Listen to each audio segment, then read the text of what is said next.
धनिया पत्रर पतुआ से मुझे 3 बिड़ा धनिया पत्र नहीं, गोटे कटा पियाज नहीं, किछि आलू कटा आलू नहीं, 2टी आलू को छोट छोट कर काटिकी रखी, किछि रसुण सोरिष कंचा लंका राग आपण इच्छा मुताबक आपण बढ़ाई पारे।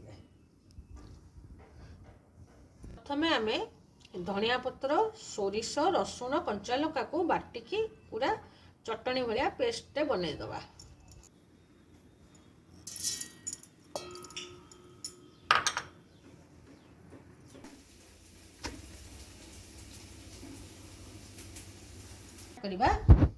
गैस लगेदबा। सोरिष तेल व्यवहार करबा। आमे सोरिष तेल प्रथमे अल्प देव। तेलटा ताती गला प्रथमे पियाज पकेदबा।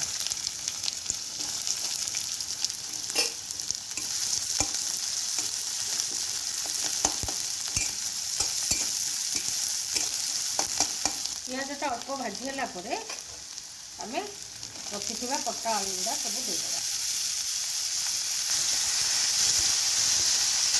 आलू ताको टिके लाल लाल करके भाजीबा। देखंतु एमती लाल लाल भाजी हे गले आमे सथरे टिके खाली लूण दबा। लूणटा आपनकर स्वाद अनुसार देखिके देबे। बहुत स्लाइट हळदी टिके दबा।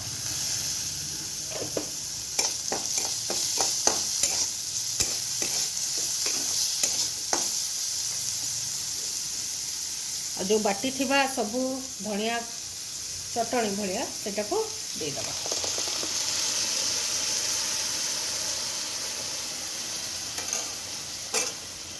गैस रा फ्लेम को हाई कर दबा, कारण पानी अंशटा जल्दी आपको सुखे मारी दबा।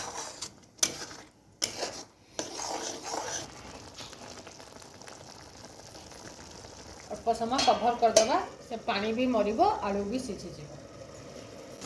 मझे मझे टिके गोले दौथे, कारण ना तलटा काले लगे।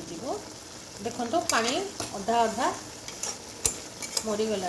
आउ पूरा पानीटा ड्राई करदे आम यार।